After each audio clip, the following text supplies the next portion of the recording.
दोस्तों, जैसा कि हम सभी जानते हैं कि जून 2023 में बहुत सारी हिंदी वेब सीरीज रिलीज की गई हैं, लेकिन आज के इस काउंटडाउन में हम बात करने जा रहे हैं कुछ ऐसे crime thriller Hindi web series के बारे में जो कि रही है जून 2023 की सबसे बेस्ट वेब सीरीज। तो चलिए जानते हैं कि कौन कौन से ऐसी इंटरेस्टिंग हिंदी वेब सीरीज हैं आज के हमारे इस काउंटडाउन में जिन्हें रिलीज की गई है जून 2023 में, और इन सभी वेब सीरीज के लिंक आपको डिस्क्रिप्शन बॉक्स में मिल जाएंगे। तो चलिए शुरू करते हैं आज का हमारा interesting countdown. Number 10 Abhishapto series based है मिस्ट्री एंड थ्रिलर एक्टिविटी के ऊपर।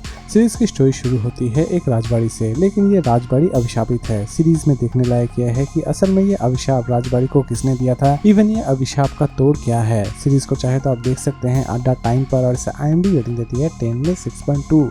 नंबर 9 नोस्टोनीड सीरीज बेस्ड है क्राइम एंड थ्रिलर एक्टिविटी के ऊपर। सीरीज की स्टोरी की अगर हम बात करें तो सीरीज की स्टोरी शुरू होती है एक कॉलेज स्टूडेंट से जिसके ऊपर कुछ लोग अत्याचार कर चुके होते हैं, लेकिन वो बच्ची किसी भी तरह से इंसाफ चाहती है और लास्ट तक उस बच्ची को इंसाफ मिलती है या फिर नहीं मिलती है, यही दिखाने की कोशिश की गई है इस पूरे वेब सीरीज में। सीरीज को चाहे तो आप देख सकते हैं होइचे ओरिजिनल पर, और इसे IMDb रेटिंग देती है 10 में 7.1। Number 8 school of lies series based है crime thriller and mystery activity के ऊपर। सीरीज की स्टोरी शुरू होती है एक बोर्डिंग स्कूल से जहां पर अचानक से ही एक बच्चा गायब हो जाता है, यानी कि खो जाता है। सीरीज में देखने लायक यह है कि असल में यह बच्चा कहीं पर खो जाता है या फिर किसी ने उसे किडनैप कर लिया होता है। सीरीज को चाहे तो आप देख सकते हैं डिज्नी हॉटस्टार पर, और इसे IMDb रेटिंग देती है 10 में 5.8। नंबर 7 शैतान सीरीज बेस्ड है crime thriller and action activity के ऊपर। सीरीज की स्टोरी शुरू होती है एक ऐसे फैमिली से जो कि अपने आप को सरवाइव करके रखने के लिए सारी की सारी हदें पार करती है, यानी कि क्राइम का रास्ता चुनती है। लेकिन क्राइम का रास्ता चुनने के बाद उस फैमिली का अंजाम क्या होता है,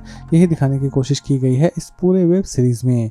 सीरीज चाहे तो आप देख सकते हैं डिज्नी हॉटस्टार पर, और इसे IMDb रेटिंग देती है 10 में 7.2। नंबर 6 काफ्स सीरीज बेस्ड है क्राइम एंड थ्रिलर एक्टिविटी के ऊपर। सीरीज की स्टोरी की अगर हम बात करें तो सीरीज की स्टोरी शुरू होती है एक बच्चे की अब्यूज से, यानी कि एक बच्चे को एक बहुत ही पॉपुलर स्टार जो कि यूज कर रहा होता है, लेकिन उस बच्चे के माता पिता उस पॉपुलर स्टार से किस तरह रिवेंज लेते हैं, यही दिखाने की कोशिश की जाएगी इस पूरे वेब सीरीज में। सीरीज को चाहे तो आप देख सकते हैं सोनी लिव पर, और इसे IMDb रेटिंग देती है 10 में 9।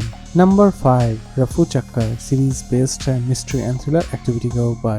सीरीज की स्टोरी की अगर हम बात करें तो सीरीज की स्टोरी शुरू होती है एक ऐसे बहरूपिया से जो कि लोगों को ठगता फिरता है, लेकिन असल में वो लोगों को क्यों ठगता है, इवन इस आदमी के पीछे क्या रहस्य छिपा हुआ है, इसी को उजागर करने की कोशिश की गई है इस पूरे वेब सीरीज में। सीरीज चाहे तो आप देख सकते हैं जियो सिनेमा पर, और इसे IMDb रेटिंग देती है 10 में 8.1। Number 4 city of dreams series based है पॉलिटिकल थ्रिलर ड्रामा एक्टिविटी के ऊपर।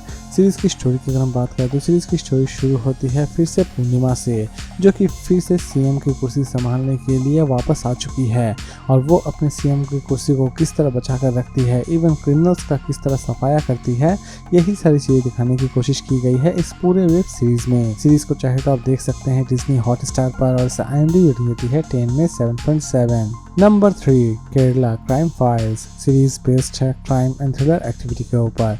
सीरीज की स्टोरी शुरू होती है अचानक से ही एक होटल में एक प्रोस्टिट्यूट की डेड बॉडी पाई जाती है, और कहानी की शुरुआत यहीं से होती है। कंप्लीट सीरीज में पुलिस किसी भी तरह से किलर को खोज के निकालना चाहती है, और वो अपने काम को किस तरह अंजाम देती है, यही दिखाने की कोशिश की गई है इस पूरे वेब सीरीज में। सीरीज को चाहे तो आप देख सकते हैं डिज्नी हॉटस्टार पर, और इसे IMDb रेटिंग देती है 10 में 8.3। नंबर 2 स्कोप सीरीज बेस्ड है क्राइम एंड थ्रिलर एक्टिविटी के ऊपर। सीरीज की स्टोरी की अगर हम बात करें तो सीरीज की स्टोरी एक सच्ची घटना पर आधारित है। सीरीज की स्टोरी में आप देख पाएंगे एक जर्नलिस्ट जो कि एक फेक केस में फंस जाती है, और फेक केस में फंसने के बाद वो अपने 9 महीने जेल में किस तरह बिताती है, यही दिखाने की कोशिश की गई है इस पूरे वेब सीरीज में। सीरीज को चाहे तो आप देख सकते हैं नेटफ्लिक्स पर, और इसे IMDb रेटिंग देती है 10 में 7.7। और लास्ट और नंबर 1 पर हम बात करेंगे असुर पार्ट 2 सीरीज बेस्ड है crime thriller and mystery activity के ऊपर। सीरीज की स्टोरी की अगर हम बात करें तो दोस्तों, जैसा कि हम सभी जानते हैं कि असुर की पार्ट 1 में बहुत सारी चीजों को अधूरा छोड़ दिया गया था, और उन्हीं अधूरे चीजों को इस बार सीजन 2 में कंप्लीट करने की कोशिश की गई है। सीरीज चाहे तो आप देख सकते हैं जियो सिनेमा पर, और इसे IMDb रेटिंग देती है 10 में 8.5। तो दोस्तों, उम्मीद करता हूँ कि आपको आज का काउंटडाउन पसंद आया होगा। तो फिर मिलते हैं एक नई वीडियो के साथ।